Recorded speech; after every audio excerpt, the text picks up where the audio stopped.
kati osobola wasa omukazi ngolowooza ono musobola along the way down the road mu relationship yammwe labo omulimu gwe yasaba then ogwa 50M bwagufunanga muli babiri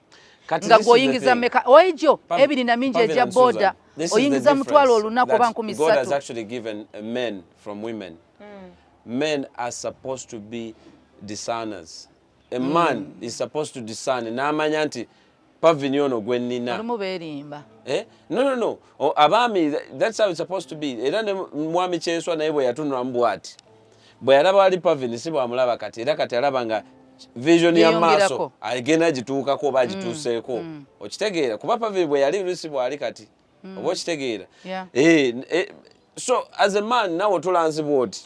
noga nti gwenjagala okubeera naye yono naye musobo okay kati obuzibu bwe buva okumusobola vuki obuzibu bwe buva nti most times men twagala nnyo ate oluusi ebyamangu mangu